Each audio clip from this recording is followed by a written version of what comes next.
আজকে আমরা রান্না করব পাস্তা। আর পাস্তা আমরা রান্না করব সসেজ দিয়ে।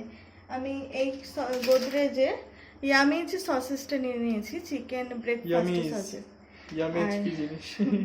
আর লাগছে আমার পেঁয়াজ, কিছু রসুন কুচি করা, কাঁচা লঙ্কা, আলু, আর লাগবে একটা ডিম। প্রথমে আমি কড়াইতে জলটাকে ভালো মতো গরম করে নিয়েছি। জল এখন বয়েল হচ্ছে। জলটা আমার বয়েল হয়ে গেছে। আমি এতে 1 ফোঁটা তেল দিয়ে দিয়েছিলাম যাতে পাস্তাটা না লেগে যায়। তো এবার পাস্তাটা আমি বয়েল করে নেব।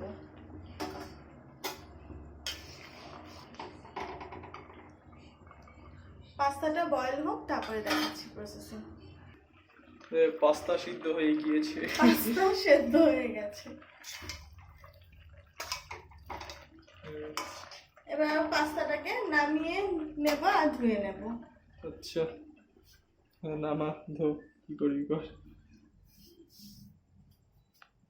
এটা বোনা তুমি তুলিস।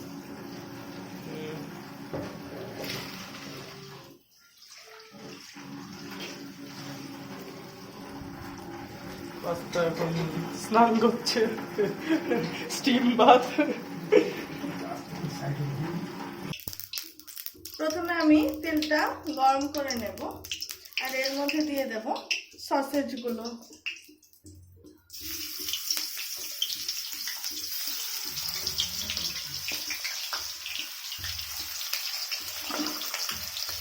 আগে সসেজগুলো ফ্রাই করে নেব। সসেজগুলো ভেজে ফ্রাই করে নেব।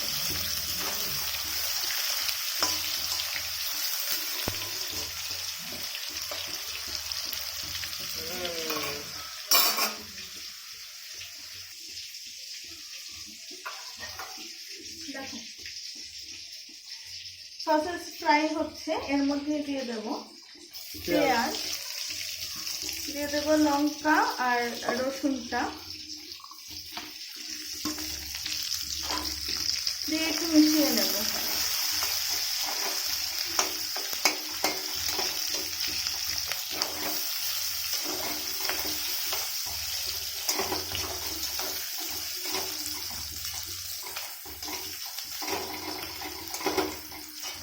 মেশানোর পরে এই আলুগুলো আমি লম্বা লম্বা করে কেটে নিয়েছি, যেহেতু পাস্তাটা লম্বা লম্বা সেজন্য আলুগুলো লম্বা করে কেটে নিয়েছি। দিয়ে দেবো আলুগুলো,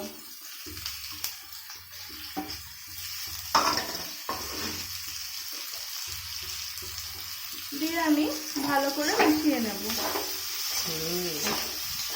বাইরে আজকে ঠান্ডা ওয়েদার বল। বৃষ্টি হচ্ছে না।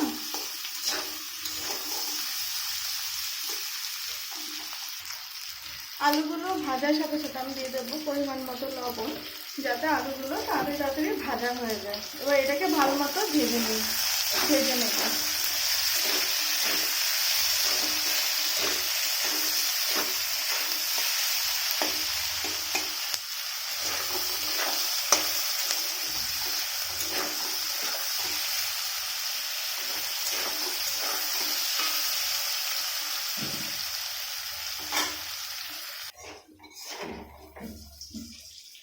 আমার আলু আর সসেজগুলো ভাজা হয়ে গেছে।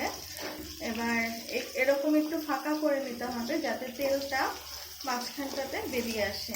এরপর আমি এই ডিমটাকে ফাটিয়ে এখান মাঝখানে দিয়ে দেব, যাতে ডিম ফ্রাই হয়ে যায়, যাতে ডিমটা মানে স্ক্রাম্বল করে নিতে পারি। আচ্ছা, ডিম ভুজিয়া, যেটাকে আমরা ডিম ভুজিয়া বলি। ডিমটাকে এরকম ভাবে ভালো মতো ভুজিয়া করে নেবে, ভুজিয়া করে নিতে হবে। এটা চাইলে আগেও করে নেওয়া যায়, তো আগে করলে ডিম পুড়ে যাওয়ার চান্সেস থাকে। কোনো চান্সেস থাকে না। লেগে গেছে বল? লেগে যায়নি, তাহলে তুলে নিই। ওকে, এরকম পাস্তাগুলো এবার আমি মিলিয়ে নেব।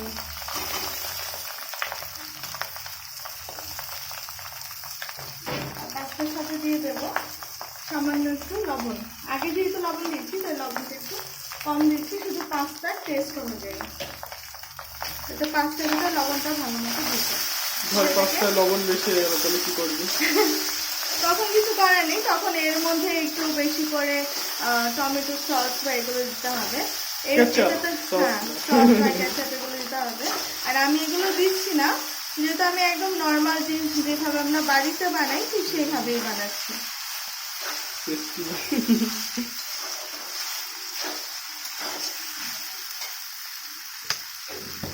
এরকম করে আমি কিছুক্ষণ ভেজে নেব। তারপর সার্ভিং করে দেখাচ্ছি। অ্যাকশন। রেডি হয়ে গেছে আমাদের সসেস দিয়ে পাস্তা। এতে আলু টালু দেওয়া আছে। আপনার বাড়িতে অবশ্যই ট্রাই করবেন আর আমাকে অবশ্যই কমেন্ট করে জানাবেন যে আপনাদের এইভাবে পাস্তাটা কেমন লাগলো। এটা একটা শর্টকাট রান্না, আপনারা প্লিজ বাড়িতে ট্রাই করে দেখবেন আর আমার চ্যানেলটিকে অবশ্যই সাবস্ক্রাইব করবেন, লাইক করবেন আর শেয়ার করে দেবেন।